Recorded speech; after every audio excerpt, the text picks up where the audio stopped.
Among the famous characters associated with Christmas, one of the most recognizable and most adapted is Ebenezer Scrooge, from Charles Dickens' classic story, A Christmas Carol.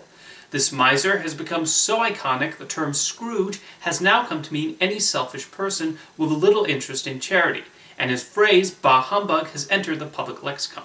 While Dickens wrote the book around the time Christmas was starting to become widely celebrated again in Britain, it's largely been credited for boosting the holiday and elevating certain traditions. That's a pretty good legacy to have. What inspired the story? Dickens spent time in workhouses as a child, and he always remembered the terrible conditions. This influenced several of his later stories, as he wanted to use his writing to highlight the treatment of the poor in England. With A Christmas Carol, he decided to create a moral tale of a wealthy person who changes his ways and decides to help those in need. Scrooge is said to be inspired by a number of people. The most well-known is a British Member of Parliament named John Elwes, who is miserly and frugal in much the same way Scrooge is. Funnily enough, one of his descendants happens to be actor Cary Elwes, who appeared in Robert Zemeckis' film adaptation of A Christmas Carol in 2009. It's been said that Dickens got the name of his lead character from a gravestone he came across, although there has been some debate about how true this is. In the story, Scrooge is depicted as hateful towards the Christmas season and cruel to his employee Bob Cratchit and anyone he comes across, with particular contempt towards his cheery nephew Fred. On Christmas Eve, he's visited by his long-departed business partner, Jacob Marley, who tells him he'll be visited by 3 ghosts. The ghosts of Christmas past, present, and yet to come then show him his past regrets, those affected by his behavior today, and what his legacy will eventually be.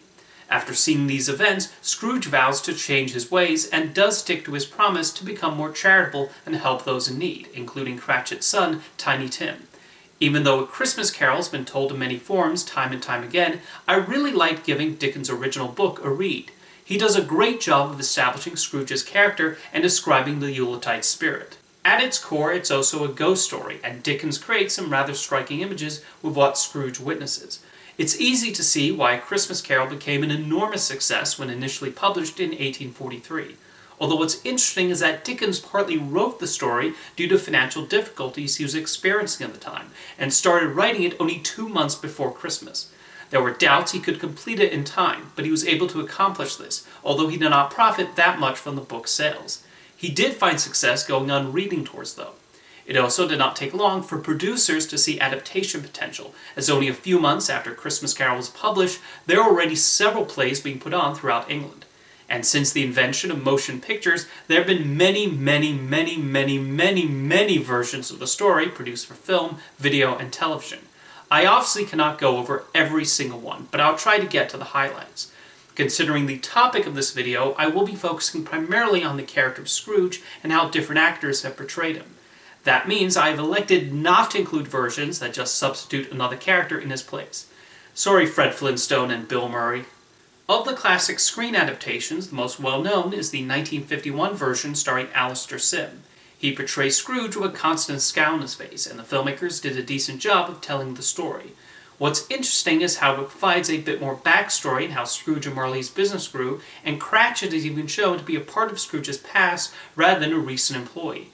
There are few other alterations as to be expected, and these are well integrated into the tale. UPA produced the first animated Christmas special with Mr. Magoo's Christmas Carol in 1962.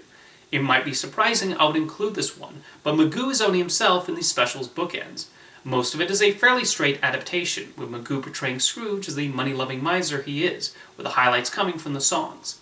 Another notable animated tale is Richard Williams' excellent special, which aired on ABC, and thanks to the eligibility rules at the time, won the Oscar for Best Animated Short. Alastair Sim actually reprised his role as Scrooge, although what makes this stand out is the amazing animation. Williams' penchant for always moving the camera is evident here, and he directs some fantastic sequences that brilliantly bring Dickens' tale to life. Unsurprisingly, A Christmas Carol has also been adapted into musicals, and one of them was a film starring Albert Finney. Titled Scrooge, it's an okay adaptation with some inventive production design and solid songs from Leslie Bricusse. The highlight for me is definitely the number Thank You Very Much, which adds a scene where people celebrate Scrooge's death by singing a cheery song over his coffin. It's certainly the catchiest tune ever written, where people are giddy about a corpse, and even Scrooge gets caught up in the joviality. I do find Finney overdoes his performance throughout the film, though. Of all the adaptations, my personal favorite is Mickey's Christmas Carol. While it utilizes the familiar Disney characters, they use the names from the book, although Scrooge McDuck fittingly portrays his namesake. This was the first time Alan Young would voice the Rich Duck in an animated production, and he does a superb job. The entire short is charming, and the Disney team, including director Bernie Madison, did a great job of condensing the story to 25 minutes. There are some humorous moments, as to be expected, but they do retain some of the darker elements. The revelation of Tiny Tim's death is often a sad moment, but it's absolutely heartbreaking in this version. For many people, myself included, Mickey's Christmas Carol was their introduction to the story, and it's a pretty good way to start. For a different and clever twist on the tale, we have an episode of The Real Ghostbusters. In Xmas Marks the Spot, the Ghostbusters find themselves traveling back in time to Victorian England, and end up catching the three spirits before they can change Scrooge.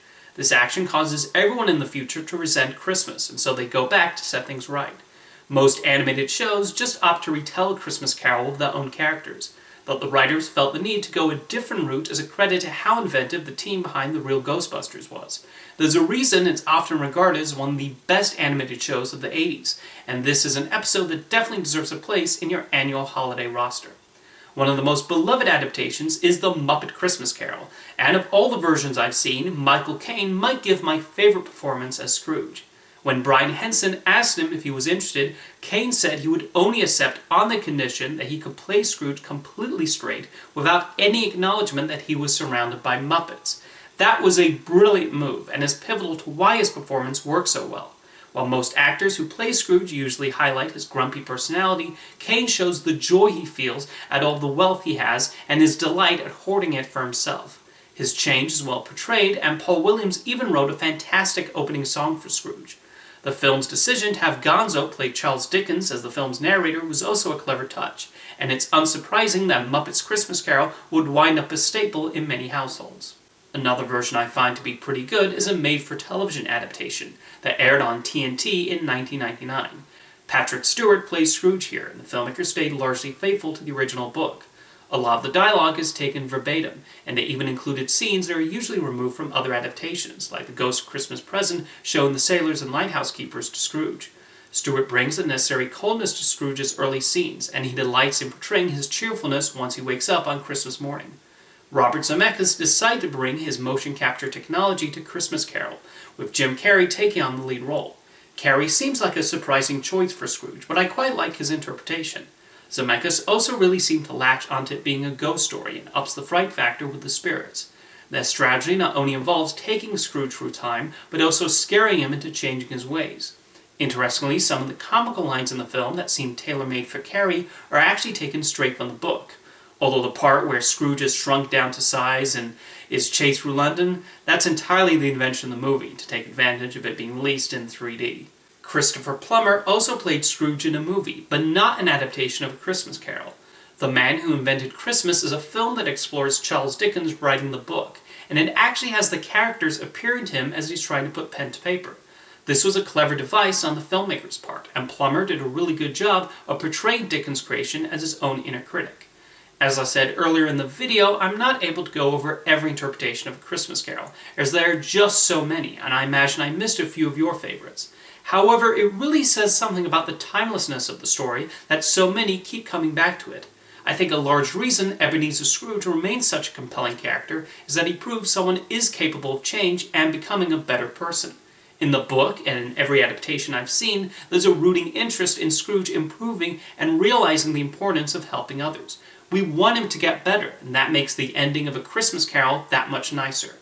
Now let me know in the comments what your favorite version is, and have a happy holidays.